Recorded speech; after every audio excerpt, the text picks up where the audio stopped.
buenos días, estimados seguidores y escuchas de estas nuestras acostumbradas ya microcápsulas de cultura jurídica semanal.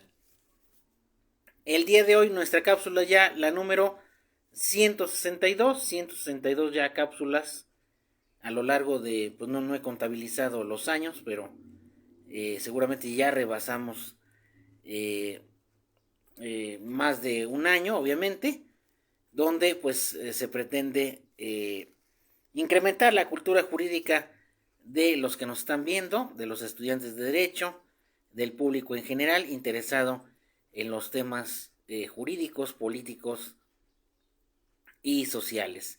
Y bueno, en esta cápsula ya la número 162, pues quería yo platicar, analizar esta última noticia que tuvo mucho interés, se abrió mucha polémica en relación con la nueva integración del INE.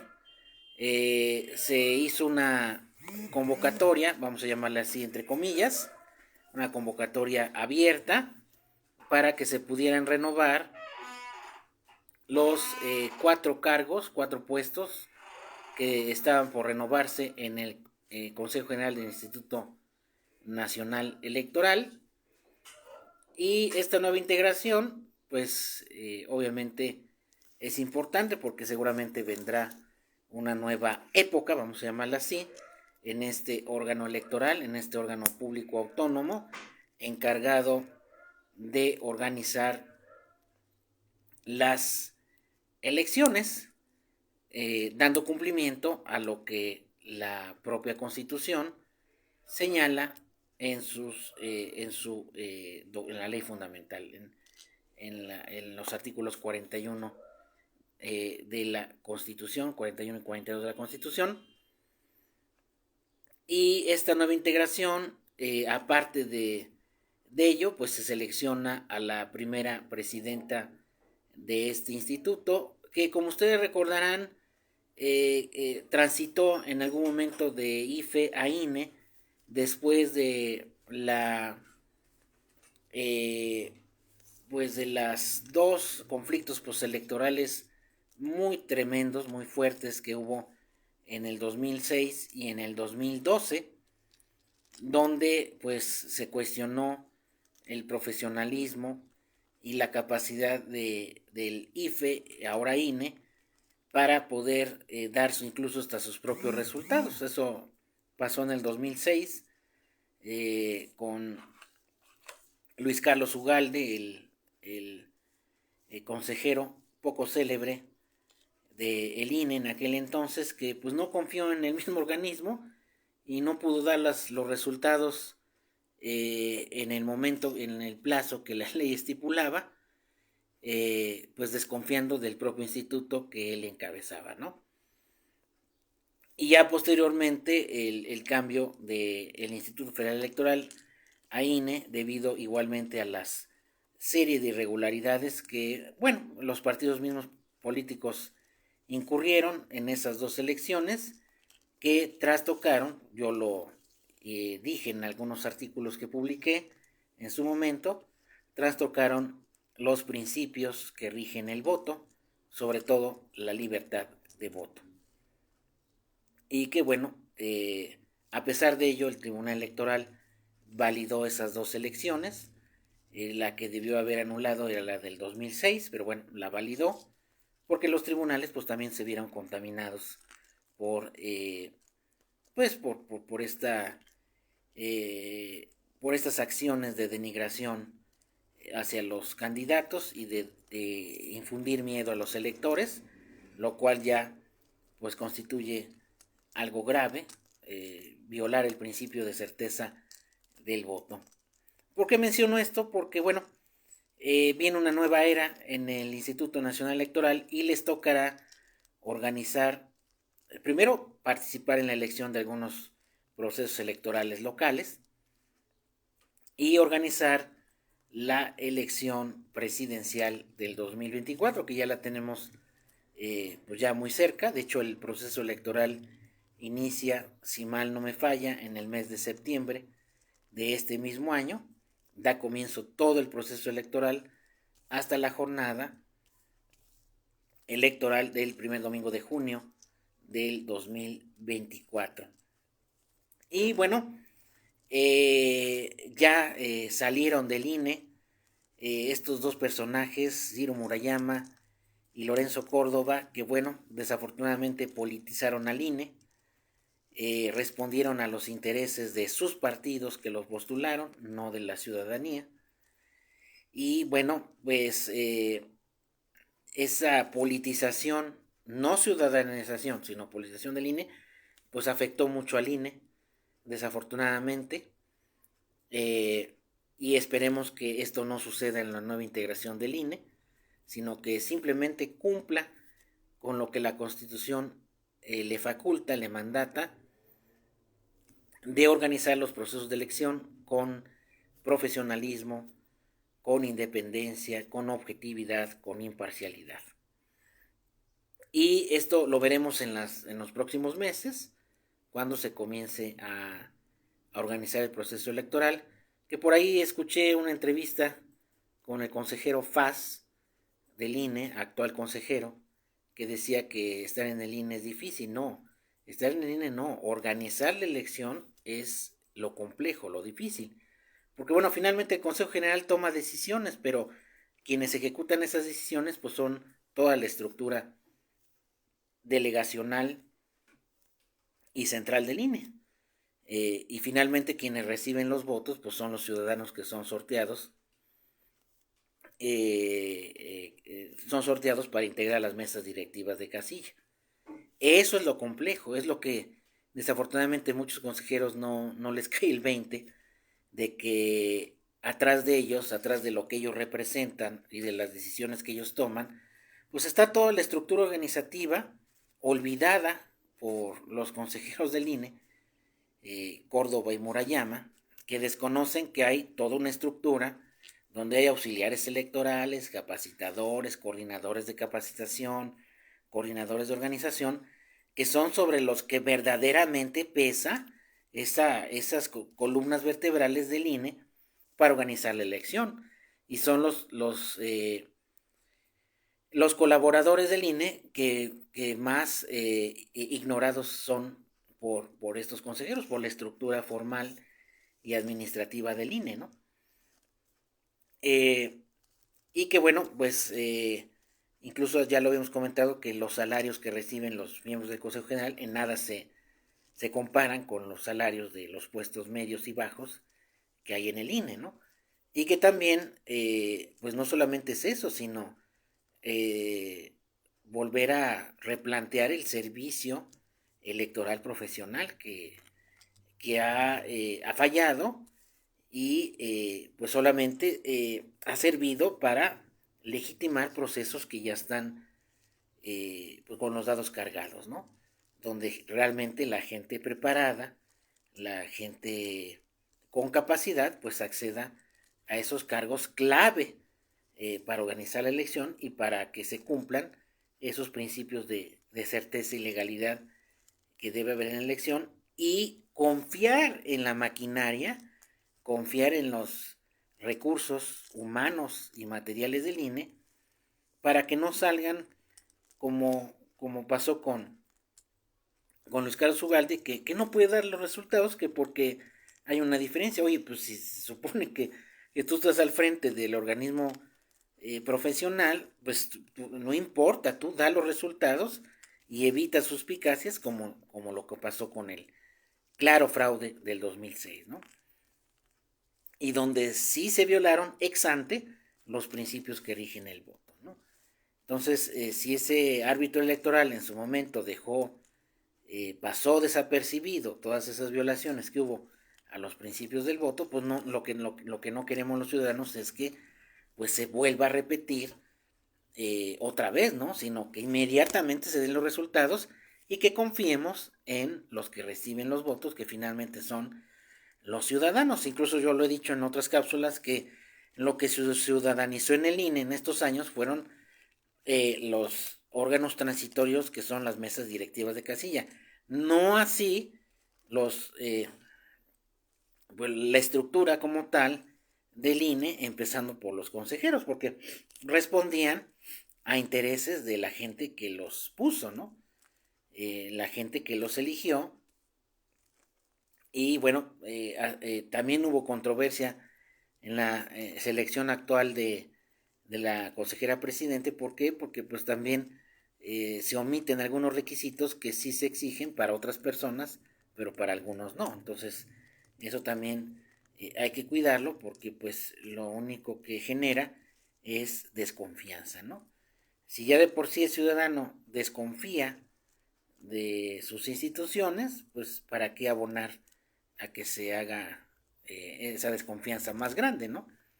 Entonces, yo pienso que vendrá una integración, una organización diferente del INE, donde realmente se le den oportunidades a aquellas personas que quieran colaborar con la organización de la elección, con el buen funcionamiento del INE, y que, pues sobre todo, que se respete la voluntad ciudadana, sea cual sea, y que haya certeza, haya confianza en este órgano electoral donde llegan estos 4 nuevos consejeros, y que sin duda pues lo que quiere el ciudadano es que haya transparencia, que su voto se respete, y que deje de estar politizado el INE como lo hicieron estos personajes, eh, y se dedique a lo que realmente está,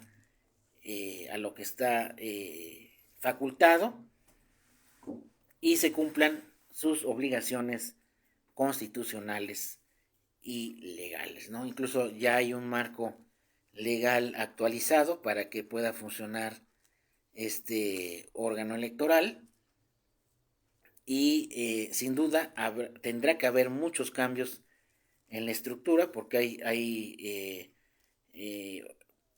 partes del INE que pues finalmente no funcionaban.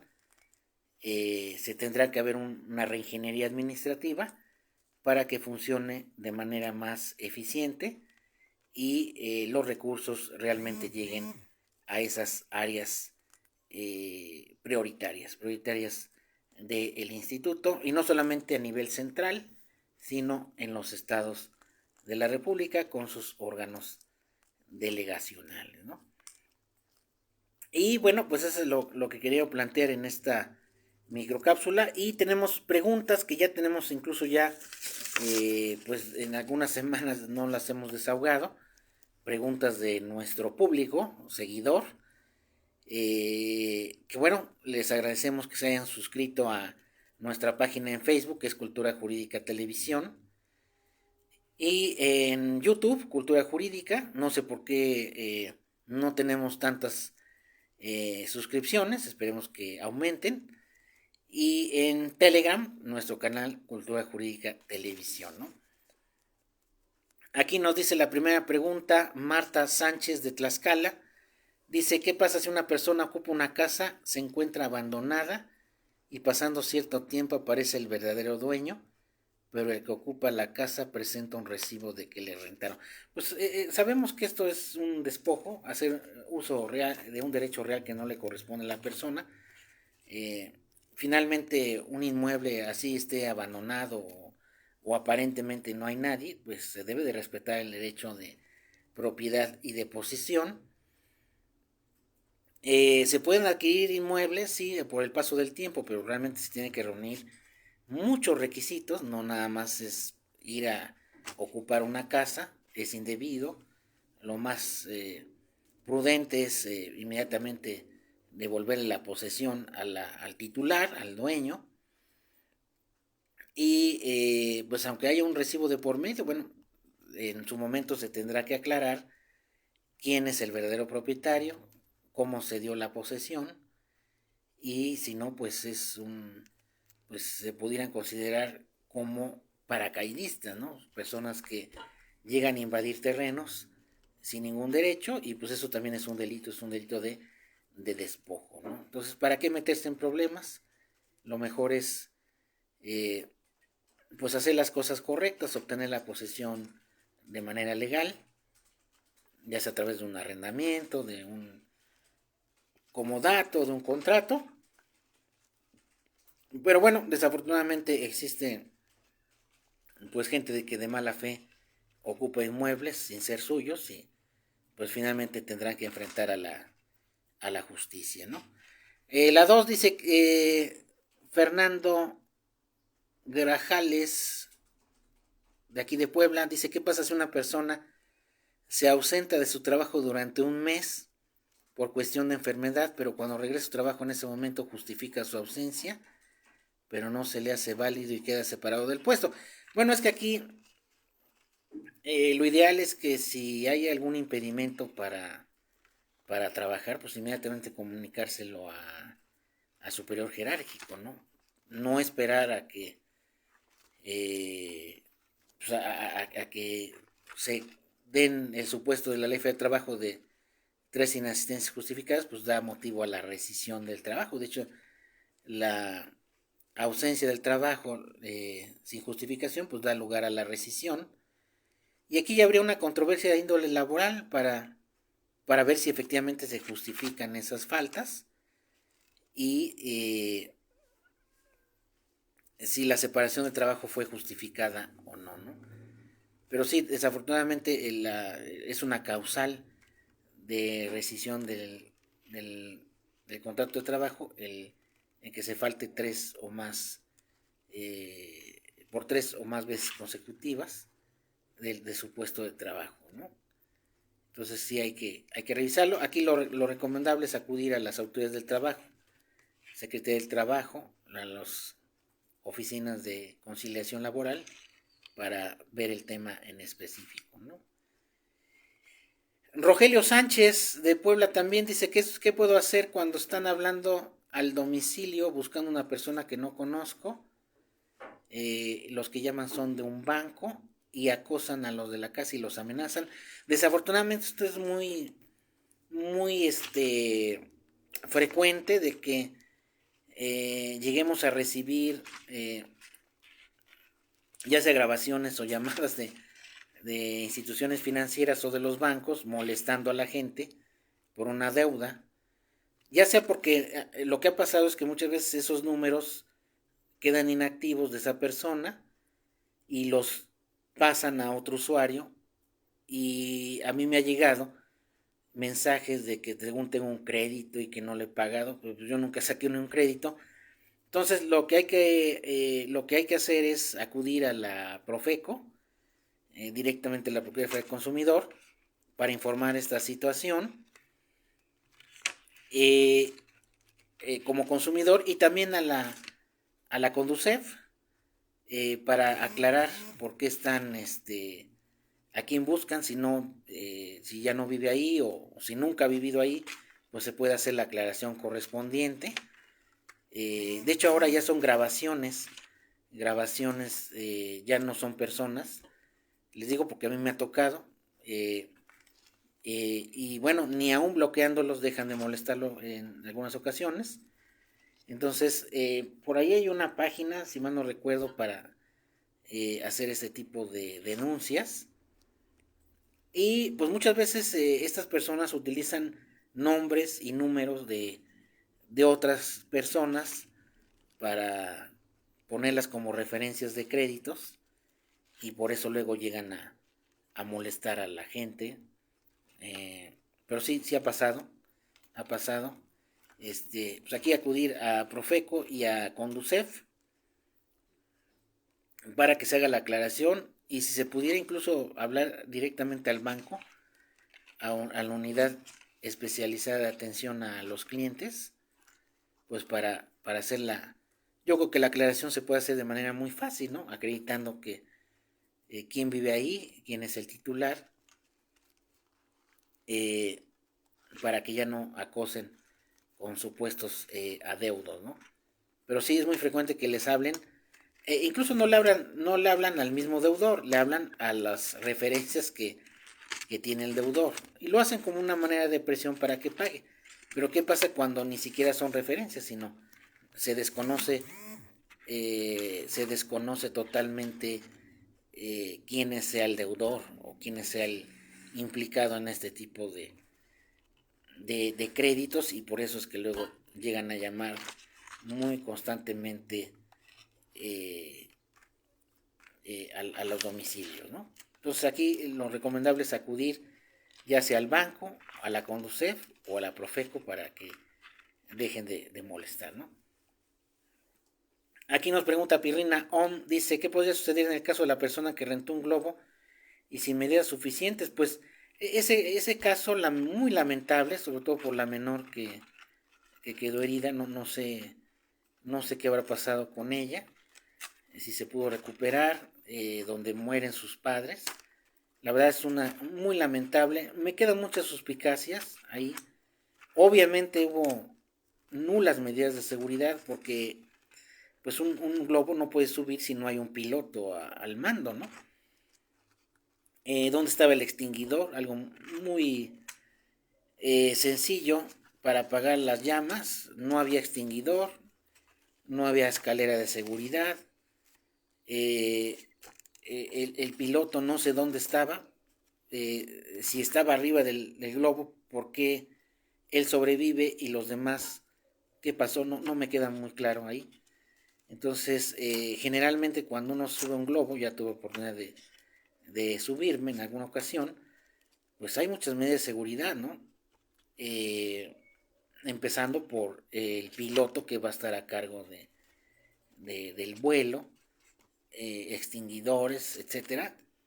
Entonces ahí sin duda hubo una clara negligencia de parte de los propietarios de este globo, del que prestó ese servicio. Va a responder por un homicidio culposo, agravado seguramente. El piloto y los propietarios del aparato, que bueno, pues deja como saldo 2 personas fallecidas, los papás de esta menor.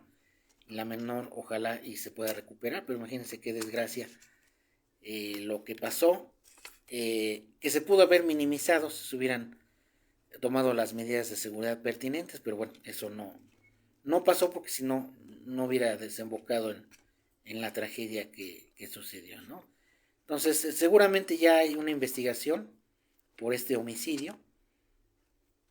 Sigue siendo un homicidio imprudente, culposo, y se tendrá que reparar el daño y se tendrán que hacer cargo de las lesiones y de todo lo que venga en relación con el tema de la menor, que bueno, ahora es la más desprotegida, la víctima directa de estos hechos lamentables, y seguramente vendrán en el endurecimiento de mayores medidas de las medidas de seguridad en este tipo de aparatos, y en cualquier otro espectáculo de esta misma naturaleza, pues el propio usuario debe de exigir que se cumplan los estándares mínimos de seguridad, ¿no?